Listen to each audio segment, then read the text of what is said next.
The Alpha Sessions with Ron Laver. Welcome to this edition of Alpha Sessions. My name's Ron Laver, and with me in the studio today we have MP Clarke. Martin. How are you today, Martin? Yeah, I'm fine, thank you. Nice to meet you. Yeah, and you. Thanks for coming down. You came to our attention earlier on in the year with an album you had out, and that one was called Draws Through the Ceiling. Yeah, that appeared in the lockdown as a Paul McCartney copied me. Actually, he did a lockdown album as well. Oh, I didn't realise it was your idea first. Yeah. I've got another one coming through, but it's taken a bit longer than I sort of imagined. They were songs from the past, a lot of them, that I'd never really captured properly recording-wise, so I did that. And there's another about 10 that I want to do as well. So that'll be coming out at some point in the near future. Okay, it's interesting you say that, because one of the tracks on that album was Mystery Girl. Yeah. And you've had quite a career up to now. I mean, you've played in other bands, yeah, and written for other bands, and I noticed Mystery Girl was actually I saw a video of it with the Trampoline Station. Yes, Trampoline Situation. There's one before as well. That song has been around since 1984. I think it's it's got loads of different versions, and I've never ever caught it until I think I have with this. I've played with that. Lyrically, it's stayed the same, but it's been the structure of it, and I think on this record, it's captured. It's there. Touch wood. Well, I listened to it for the first time, obviously, on your new album, and was immediately taken with it. The tracks played today are very easy listening. I don't mean that in the derogatory or in the way people think of easy listening. It's just easy on the ear and very easy to get hooked on the melody. Yeah, I think that's what I do when I do stuff by myself. Generally, that's probably not quite true, but that's where I've come from in the distant past. Has been melody, minor 7 chords from the 70s, Pilot, Magic, all those Andrew Gold, those things. I always a part of what I sort of link into when I write songs by myself. I'm different in band situations because you've got other people, and it does tend to rock up a bit. I'm not a rocker really. I'm more of a softy, melodic sort of soul, I think. Well, I was going to say, listening to you play today, I felt like saying you're just a softie. Yeah. Well, I am. Yeah, yeah. I think my music is your music does represent you. When you do it by yourself, it's what's in you. And you can hide yourself, can't you? In your life, you have to have persona masks around you But I think your music, when it comes out as it is by yourself, it's I've got that in me. Yeah. When did you first start playing music? How far back does it go? Well, I think my first introduction, my first record I bought was through football. Funnily enough, it was Back Home by the England football squad. Yeah. 70, was it 1970 squad? It must have been. Yeah, it would in the 70s, probably 1970. Yeah. That was the first thing. Then I remember I can still see the single, and then I bought Crocodile Rock, Elton John, and then it just went on from there. And then I got captured I went to a party, 15 or so, and it was Dark Side of the Moon that stuck in my head and comes through. It probably doesn't come, it's not apparent in this, but that's always there. Rumours as well. Writing was in the late 70s, early 80s probably. And then I was immediately drawn to the Beatles, obviously, Paddy McAloon, Prefab Sprout, XTC, that sort of melody stuff. And then since then, I've sort of gone through various formats where You know, I think this is going down the wrong route. But it always comes back to this stuff. It does always come back. If I'm left alone, that's what I come out with. That sort of singer-songwriter tune. It's interesting you say that, because you mentioned about bands and singles with melody, and that's what I said at the start. You've got that melodic feel. Some music you listen to and you're waiting for a melody to come out. Yeah. But yours hit me on all the stuff I've heard of you and everything you've done today. It hits me straight away, the melody. It's very strong. Yeah, I think that's what happened to me with. I wish I could remember the very first song I heard. I don't know what it is, but I track things down like, whoa, whoa, it's magic. I remember that from a kid, but I didn't know what it was. And when I sort of in my teens, I tracked down what it was and bought it, and that's sort of there, and that melody. But even listening to classical music, it's the fluty bits or the nice violin bits that always pull me into it. It's that sort of flightiness, I think. Yeah, I can really sort of sympathise with that. You sound very much like my musical tastes. Right. Are on sort of harmonies and melodies, and exactly the same classical music, and. Yeah, those little solos and those little pieces that keep repeating through music. Yeah, they get you, don't they? I'm trying to think. I'm not sort of an expert at all on it, or classical stuff. But there's little. I'm trying to think of a riff. I'm not a riffer. I don't like riff. I do, but I wouldn't go to rock riffs. But there's little bits. Johnny Marr's a good example. Mm-hmm. He puts in these If you took, I always think if you normally.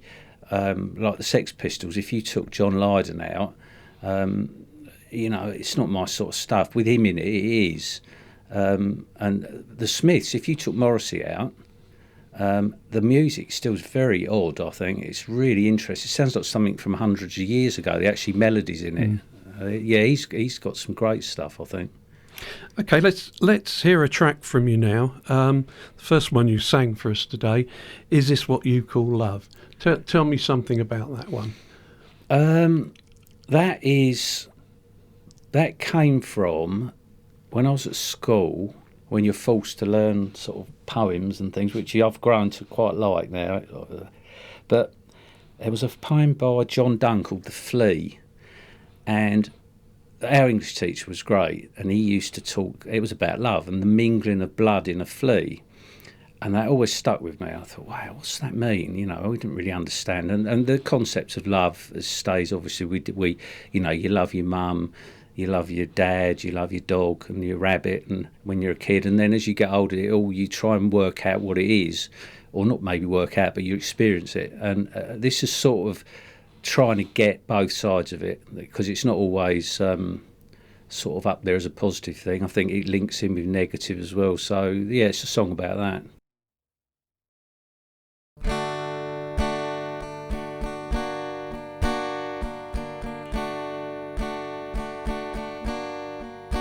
He almost died in your arms. Well, look at him now. He's turning away and you just don't care. Why? Is this what you call love? She's got a hole in her soul, it just won't heal up. You're trying your best to interrupt. Why is this what you call love?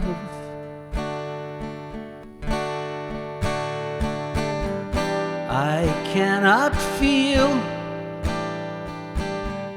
what I'm supposed to feel. It's like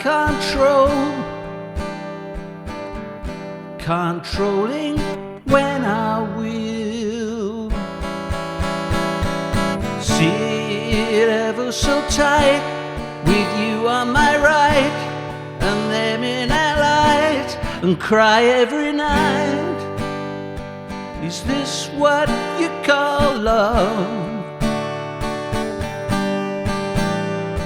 We brave another new day, then throw it away. In anger we pray, together we stay. Is this what you call love? You see the balance is wrong, but you just won't give up. You allow her a drink from your special cup. Why? Is this what you call love? He's got a fire in his eye, he's aching to learn if a motherless world can continue to burn. Why? Is this what you call love? I cannot feel what I'm supposed to feel. It's like control, controlling when I will. Sit ever so tight with you on my right, and them in our light, and cry every night. Is this what you call love? We brave another new day, then throw it away. In anger we pray, together we stay. Is this what you call love? Is this what you call love? Is this what you call love? Is this what you call love? Is this what you call love?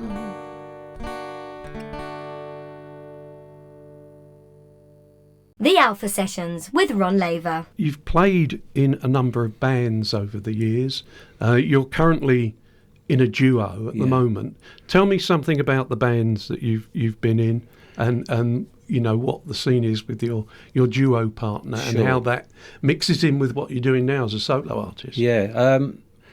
The first, going along with the melodic idea, the first band I was in was a what they used to call jangly sort of guitar stuff, and it's called Jump on Tufty, and we were together for a year or two, and then that turned into something called the Auctioneers. We got a little bit of sort of, we got a tune on one of these C86 compilation albums. Played around London and all sorts of gigs and things, and that sort of ran its course, as bands do, I think, unless you get some carrot you all bite onto. Then it moved, where did we go after that? Trampoline Situation, which was an acoustic viola, double bass, again songs, melodic songs. Was that the one, there was a girl in that band? Yeah, Claire, she was the viola player. But all of those three bands were basically working with traditional song structures. We were verse, chorus, middle eight, melodies, and I lose track of what the next one was. Elastic, I think. Elastic was different. That was like a bit more freeform. I was a singer. I wasn't involved in the writing. It was as such of the music. I was like jumping about more on stage and more lyrically involved in that. But the actual music was down to a jam between the other three. I loved it because I was off the hook in terms of like the guitar. I could jump about. I used to wear masks, and it was a good thing live.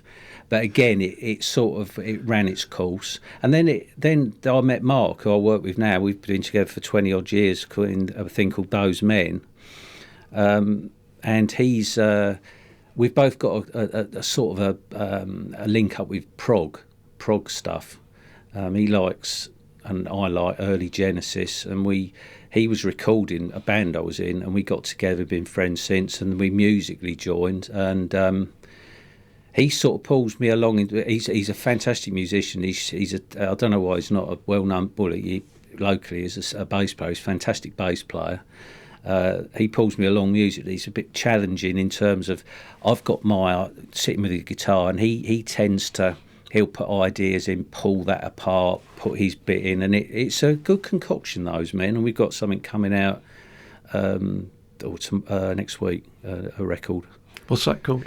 Fecundness. It's a sort of, we work in concept albums. We've been generally doing all sorts of different areas, ranging from we did a thing that took 2 years called Theme and Simpulse, which was a man's 4-second thought process, and the album's got 40 odd songs. It's a really, I think I was doing something like this, and the guy said, it's not really prog your stuff, it's too short, you don't, and I thought, right, you wait. So this thing's at 43 songs with a book, so I thought we're going to push it. But this one's about the growth, because it came through lockdown, and you think this is going to be all right, it's going to come out, we're going to all grow, and this is a growth thing around a river and rebirth and all that sort of stuff. It's interesting because what you talk about, and I did find a lot of stuff when I was researching you on those men, and I wasn't expecting the sort of music you've played for us today here. Yeah, it's different. I think these wouldn't get on a Those Men album. They might do, but Mark would sort of hammer them out, pull them apart, and put his bits in, and it'd be something different. Which is what we do, and I love it. This is more my sort of muse of me in a rocking chair, and this is for my stuff from I like the minor sevenths, and as I was banging on about earlier. Yeah. But yeah, it is quite different. It can take. I like lyrically with the stuff I'm doing today. They're love songs. These are love songs. There's a few that aren't, but they're love songs, and there's not a lot hidden in there. But with Those Men, it's a little bit more like a crossword. Some of it, I think. Talking of love, the lunacy of love. There's a track you played. Tell me about that. Well, as we've all sort of been through things where love's sort of fallen apart, or it's gone somewhere where you wouldn't, the sort of more positive side of love you want, I suppose, and we don't want the other bit. This is sort of me in at a time where I'd been having a bit of that going on, and it was quite sort of, and then it wasn't. And I realised it's a bit of a mad thing, love, because it jumps around. There's a thing by St Augustine, I think. He basically said love, like extreme love, is quite damaging. It needs to be wider and lower in frequency almost. He's far more poetic than I can put it. But and I think this was spotting that, I suppose, that it can be, it pulls you backwards and forwards, doesn't it? It's a bit mad. So it's like sort of full-on love is sort of like almost too much. Yeah, we need something that's there but not taken over your life. Is that? Yeah, that sounds a bit sort of shallow, doesn't it? I hope my partner's not listening, because it's like. But so we yeah, mine too. No, but do you understand what I'm saying? Yeah, it's I do. Yeah, it's there. You know, it's there. You're comfortable with it. You're both comfortable with it. You both know how you feel. You don't need that constant. Yeah, I think when you meet somebody or a situation that's really full on, it's brilliant. It's but that if you kept that intensity going, you burn out, wouldn't you? Because it can be. Oh, it's great. Oh, I've upset her. Oh no, you've been in my house, haven't you? Yeah. Okay.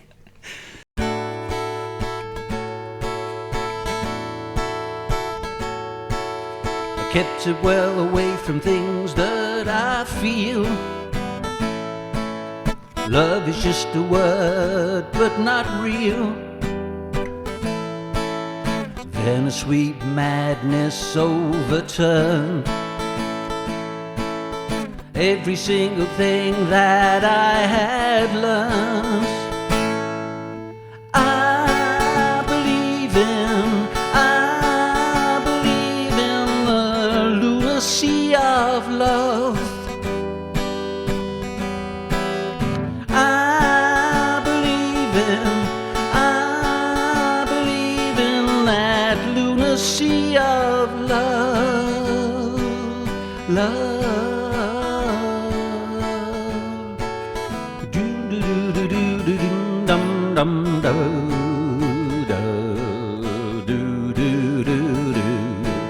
Pervading everything around me at last.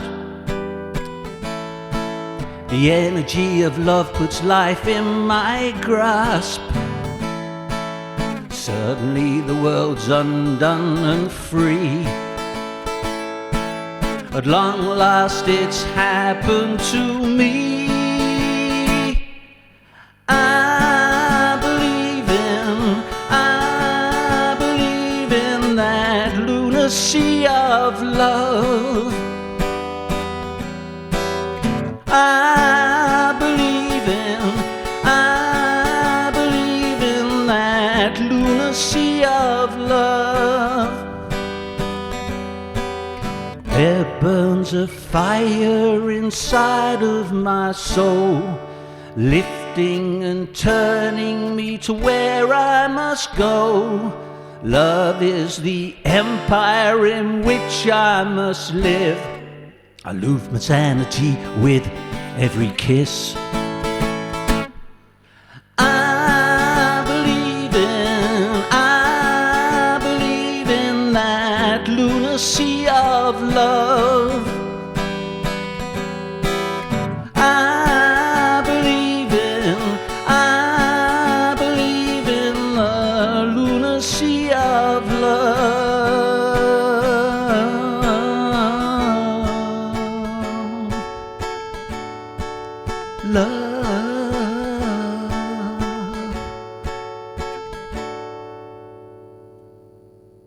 The Alpha Sessions with Ron Laver. As the duo, Those Men, you've been recording with a company called Minds Behind the Music. Yeah. We record actually with in our Mark's EMP studio, but Minds Behind the Music have kindly picked us up and have are going to put out one of our albums on their label, and also one of the songs off the album on a compilation that's for Born Free, the Born Free Foundation charity. Yeah. So that's what I was sort of getting to. Minds Behind the Music are a non-profit organisation, and is that something you're passionate? It seems, again, reading your background, seems that that's something you're passionate about in terms of the environment and you know the well-being of the planet and our environment. Yeah, like. I mean, I don't mind a bit of profit, but some of the concept stuff those men have done has been. There's one. This is the new one. The new one's in that area of leave it alone. It's well, not quite that, but growth. It's powerful. There's that old. I can't remember who said. It's that old adage of, if you kick nature out the front door, it comes in with a pitchfork through the back door. It's sort of addressing a bit of that. But yeah, we did an album called Ponky Hates Pollution, which has got bits of that stuff in. That came from an incident. I was in a camper van and looked down out the window, and these two girls had just chucked some cans out a mini window, and I said, I can't believe you did that. I looked down. I won't tell you what. I'm not allowed to swear on the radio, but they just did that and drove off. But it's that white flippancy people have with rubbish. I've worked with people who've said, well, there's people get paid to pick it up, but it's more the mentality of doing it. It's more respecting this, and being with it more. I hope you won't mind saying, you and I are both sort of at the wrong end of our life at the moment. Yeah. Okay. Do you think there's going to be? Do you think it's going to be all right? Do you think there's going to be much left for our children? I think everything's all right all the time. Really, it's just we dance around it. I don't think humanity will. It's not going to. We're just a part of a massive picture. I think. I don't want to sound like you're not thinking about it, because I do, but and you do have to make efforts. But Yeah, I think everything is all right. It's just we tend to create chaos around ourselves for some reason, like we do. Like talking about love, we tend to do that. But underneath or outside it, I think everything sits clear, really. Mm. You obviously you write about love. What else inspires you to write? What makes you sit down and think, I'm going to write about that? Dreams. I've been am still interested in Jungian stuff, and I've read a fair bit of these things, and the dream world, especially with those men, and Mark's abilities with studio stuff. You know, I can go literally. This song's about a mole that wears a yellow hat and dances down the street singing, and he'll get it on the instrument. I mean, he's very good. He's on the fecundness sound. There's a song called Murmuration, where a murmuration of birds flocking and going. He gets it with some instruments. I can't remember what he used, but I've forgotten your question now. What was the, I'm sort of rabbiting on. What was the question? I was asking you about what sort of inspires you. Oh, yeah. So, it'll be a dream. It could be anything like emotively. You might meet somebody you think, why does that person get on my nerves? I mean, Jung used to say, if somebody's really is extreme in like one way or the other, you've got a bit of that in you. And I'd write about that a bit more sort of like the theme and impulse thing. He's all that. You're going into his thought processes. Mm. So I do sometimes try and, through my work outside of music, I've worked with people, and we've had to look at the mind and thoughts and how it was disrupting them and stuff like that. And I tend to look at that in writing sometimes. Mm. But the other thing is, we did a sort of album called Car Park, and it's loads of little characters living in a car park, like the tarmac and the bottle recycling, and they've all sing a song. And that came from me and Mark walking to the pub. And I think he said, oh, we should do a thing about a car park. And then we just did that. It's because we had the sort of luxury. When I first started, if you wanted to record a song, you'd have to get £50 each and go in the studio, and you get like an hour or whatever, and you just had to do it. And it's what it was. But with his setup or our setup, we can spend as long as we want, and it's got its negatives as well, because you can disappear up the wrong end. But yeah, it can do. Yeah. Yeah, well, that's one of the bonuses, isn't it, of the technology today. It's been really fascinating talking to you. Yeah, I just got a couple of other things I wanted to ask. If you could play with any musician that you've seen over the years, live or dead, if you could be up on stage with them, playing with them. On stage? God, that's a question. I'd have to get over my sort of thing of them. I'm a massive Beatles fan, and people go, do you like Lennon or McCartney? It'd be one of those. I think I'd be more scared of Lennon in terms of, because he's singing. I think he's singing, so I've never heard it. It's emotion. Not that McCartney's isn't, but I'd probably say Paul McCartney because of his melody. I'd be if I could just sit in the background and do a harmony to something he did, it'd be enough. I wouldn't dare do a duet or anything, but probably him. Great. Okay, so just before we let you go, you've got your current album, Draw Through the Ceiling, is available at the moment. Your new album, has it got a title?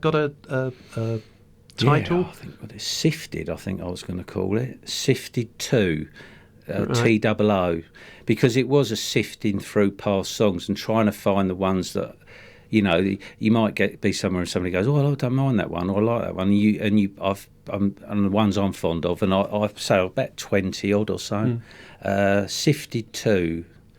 But it's taken a bit longer because the lockdown, you know, we're all inside, so the time was there, and the intent was there as well, because, you know, you're sitting thinking, oh, I'm going to get this. Now the world's opened up again, and I'm sort of, those men, it's taking its time, but it'll happen. It'll happen. So you've not got a release date for that, but you have got a new Those Men single coming. Well, it's an album. We've got an album. Yeah, it's coming out on the 22nd of April. It's also my birthday, which is that's by coincidence. But yeah, it's called For Cunless, and it's 12 tracks out on the Minds Behind the Music label, and you can get it. I'm allowed to advertise like this. You can get it via the Those Men site, which is thosemen.co.uk. And that was my next question for yourself, for MP Clarke. How can we find out what you're up to and on your socials, etc.? Yeah, that's just MP Clarke Songs. And that's with an E, isn't it? That's with an E, yeah. That's MP Clarke Songs, that's the website. And that links into Twitter, all the ones that I've sort of learned how to use over the last year. It's all right. I feel your pain. Yeah. Okay, well, we're going to hear one more track. The word is love. Why don't you introduce this and tell us what it's about? Yeah, this was sort of like, this is an old one as well. This is from a long time ago. And it's just one of those old films where you've always got probably like a 20s type situation where I'm sure they weren't always walking around in ball gowns and those suits they used to wear. But the image of that is a man and a woman, with him chasing her and her being a bit coy but wanting him to chase her. It's that sort of thing. Okay, well, enjoyed our chat. Yeah, and maybe have to get you back with your partner of Those Men. Yeah, that'd be nice. That'd be good. Yeah. Okay, thanks, Martin. Cheers.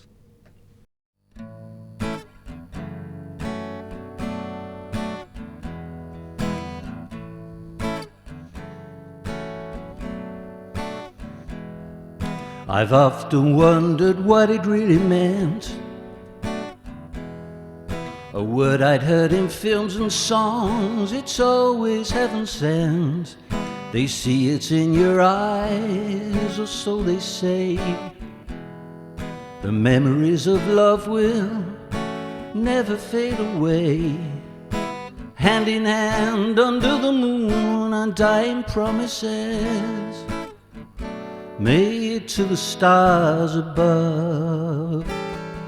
A little tear, a little smile, I'll see you soon, he says. It's you, it's me, the word is love.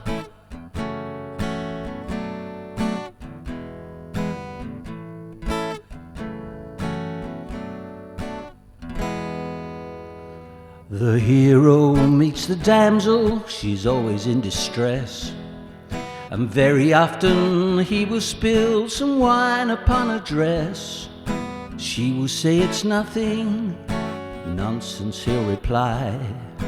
I will buy another as long as you will fly. Hand in hand under the moon, undying promises made to the stars above.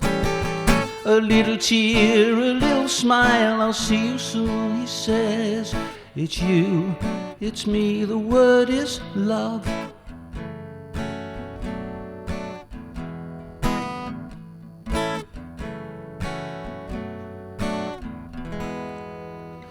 Hand in hand under the moon, undying promises made to the stars above. A little tear, a little smile, I'll see you soon, he says. It's you, it's me, it's you, it's me, it's you, it's me, the word is love.